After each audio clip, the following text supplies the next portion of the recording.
Okay. Wednesday for us today, which is middle of the week. Our guys did a great job today. So, in our preparation, I was really pleased with, back to back, pretty,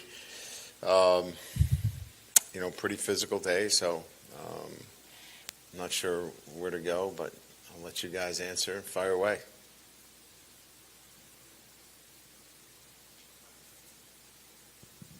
Coach, what's the hardest thing to simulate for the first game? Tackling.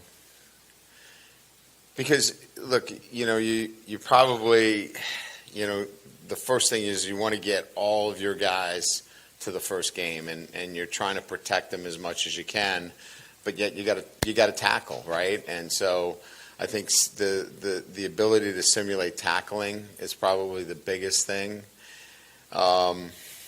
And then, full field special teams, kickoff return, punt return, infield spacing, again, where, guys got to get off blocks and make plays in space. So anytime the game gets out within 53 and a third, it's easier to duplicate the game within a box. But when that thing gets, put out 53 and a third and it's spread out in space, it changes the complexities, and, that's where it's harder to duplicate. And can you update us on kickoff and also who will be holding on PATs and field goals?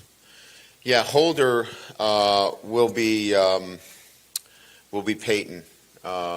He'll be our holder, and he's done a really good job. In terms of PAT, Damian Ramos will be our PAT and field goal. It's still pretty competitive. Nate Dybert's done a really good job on kickoffs. As you know, Aaron Burrell has just been cleared. He'll be not available this weekend, but should be available next weekend, and he's got a real chance to, compete for that job. But Peyton Todd will be the holder. Damian Ramos will be our kicker. As I mentioned, Blake and Peyton will both be punting in the game. Slade will be our long snapper. Slade Roy will long snap, and I like our battery. It's a really good unit. Hey, Coach, what sort of led you to the decision of using Blake and Peyton as your punters? Then, if that's the case. Well, we want to include the ability to move our punter this year. Jay was not somebody that felt comfortable in a rugby fashion. He wanted to be a down the line kicker, but Blake is accomplished in that and feels comfortable in that kind of Aussie rugby type environment. And there are times that you want to be able to implement that, and he's comfortable and accomplished with it, where Peyton Todd is much more of a down the line guy. So it gives us two weapons within our punt arsenal, and we want to be able to take advantage of that. And why did you guys want to sort of implement more of the Aussie style of punting? What does that give you?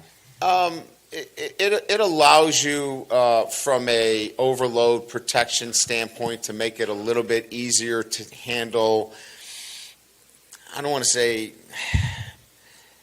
different defenses that you may see from a punt return unit. Sometimes they get junked up a little bit, and it's hard to identify some of the. When you're able to just scoop and not block the backside and just run away from it, essentially, that's where it becomes useful. And secondly, you can pin the ball into the outside third much easier and essentially kick it away from dangerous return men. Are you happy with the amount of tackling that you're able to do in August? Would you prefer more, or is it just right? And do you have a number two quarterback? Who's your number two? Is there enough tackling? Yeah. I think if there's any more tackling, you probably put yourself at risk for injury. So I think we probably got it just about right. I think what you have to really be good at is simulation of tackling. And how do you get to that simulation through really good technical work? And I think that's what we're going to have to see. I think we've included a lot more, I think, in my opinion, drill work that allows us to simulate that. We do have a second quarterback. It's really going to be both of them. AJ and Ricky combined give us the best option at the number 2. So we think that they have different skill sets, and we're going to utilize the combination of both of them to give us the best number 2 situation. Coach, for a defense that's still kind of trying to establish itself, it's kind of hard to think of a tougher challenge than a Lincoln Riley offense. So can you kind of just describe what that system does to a defense, like how it challenges a defense? So the air raid offense is one that we've seen many times. It's precision. It is fundamentally, based upon wanting to throw the football, but will attack you in the run game if you are over committing yourself to the pass. And so its roots are in Mike Leach's offensive structure, and we've seen quite a bit of it. Each head coach has its own way of kind of tweaking it a little bit. Lincoln has his own flavors. They implement the tight end much more than any of the air raid offenses that we've gone against, and do a really good job with the tight end on the field, so they're not a 4 wide receiver air raid, which gives them a better opportunity to include a run game and be good at the run game. So what does it give us in terms of challenges? A really good play caller, somebody that's going to keep you off balance, reverses, trick plays. He's going to be non-traditional in many ways. This is not going to be, that seems like a call I would have made. I think these will be times where our guys have to be on their toes at all times. Coach, quick injury update. Chris Hilton, Miles Frazier, any updates on them? Frazier is good to go. He's practiced all week. Chris is still in progression, and we're hopeful that we get him ready to play. But he's making good progress. And I've also got a sort of big picture question about the complexion of your roster. When you think back to when you started, since then, the number of transfers that you've signed has sort of gone down year over year. The number of players you signed out of high school has gone up year over year. I'm wondering if that's intentional, or is it more of a coincidence on your part and your staff? No, it's intentional. Everything that we do is with a purpose. So you'll continue to see us get to the point where the culture and the standards of the program will be one where we want to be able to recruit the state of Louisiana as our base. We want to be able to develop our players, retain our players, obviously build great relationships so they stay, and then watch them have success while they're here. And we want to do that through the developmental process in terms of developing players. And it's a lot harder to do that when they have 1 or 2 years remaining and they have other habits that they've built somewhere else. So we want that to be something that is part of what the fabric of our program is. That does not mean we won't take somebody from the transfer portal. That doesn't mean we won't take a transfer. But the culture, the standards, who we are as a program will be based upon developing freshmen. Brian, 2 questions. You said earlier this year you do whatever they want to do in terms of pregame routine, but LSU saying that that's going to stay the same. Does that please you? And also, the SEC announcing that all schools are going to have to do in football, basketball, baseball, going to have to do the player availability reports, as you started doing last year. Does that Yes. please you as well, that it's going to be across the board? I do. Uniform? I mean, I think it's a smart idea. I think, it just takes away, this idea of, we're trying to, hold information. And I think the more things that we can do across the board as a conference, the better. And when it comes to injuries, being transparent with that, similar to what the NFL does, I think is a good thing. As you know, we started doing that last year, and I voted for that. Obviously, there was some conversation about what the best way for us to announce it, probable, questionable, out, all of those things. But I think we all agreed as coaches that coming out with some kind of statements during the week was a good idea. As it relates to the routines, look, I can make a routine work anyway. My job is to prepare our football team and get them ready to play.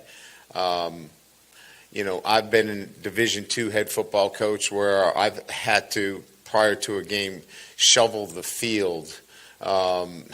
So, look, this is, I'll do whatever they tell me to do, right? I mean, these decisions are made above my head, and I'll get our team ready to play and tell me what time to get them out on the field, and I'll be ready to go.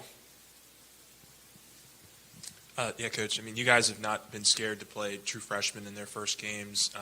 Just curious, over the last couple of weeks of preparation, have there been any that have stood out to you that could see the field this Sunday, and just kind of who might those guys be?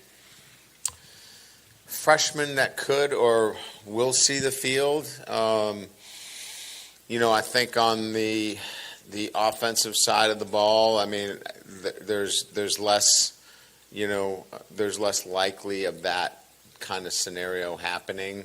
I think defensively you could see a couple of freshmen get on the field. I think Ahmad Bro is probably the one guy that could see the most action. He's the most ready physically and mentally to play for us. PJ Woodland is another freshman that, is likely to see some playing time. Now, that doesn't include some freshmen that make cameo appearances on special teams. But if you're talking about, defensive snaps or offensive snaps, those two guys in particular, I think have a real chance. I think at the safety position, Deshaun Spears has a chance to see some action as well. So those probably are the guys that jump out at me. Brian over here. I think most would agree that the LSU fan base doesn't really need any assistance in getting up for a football game in Tiger Stadium. But what are you as the football coach, and what's the football program anticipating from the new lights and video boards, graphics, all the new bells and whistles over there, just to improve the in-game experience, not only for the fans, maybe for the team as well? Yeah, I don't know that it impacts the team as much as it impacts the fan experience. The fan experience will be heightened. I remember when I was at Notre Dame, we had wooden bleachers and we had no Jumbotron.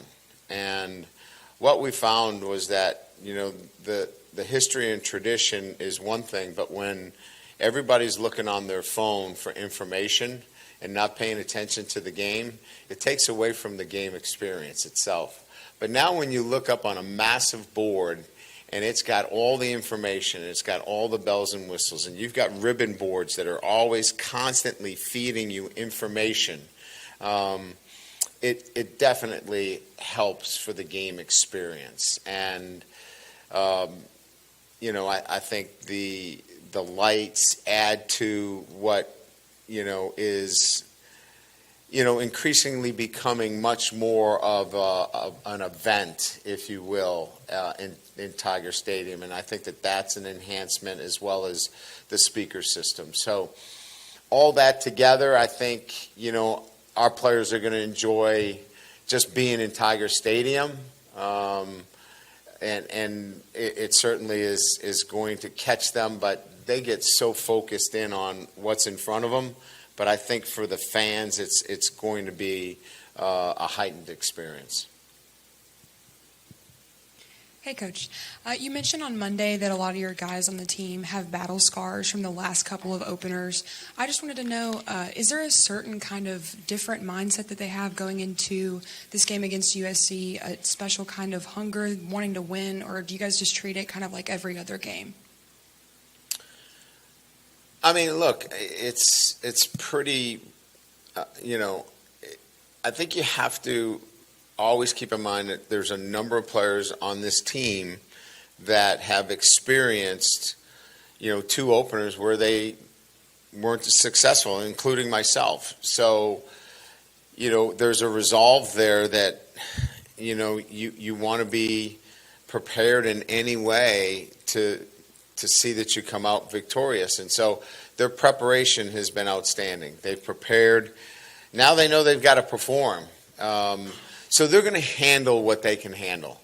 But I think they're going to draw on experiences. And that's what I meant by battle scars. Battle scars are really about, the things that you can pull on that are going to be helpful for you and allowing you to be your best when your best is needed. And I think that that's what we'll see with a lot of our guys that have played in these games.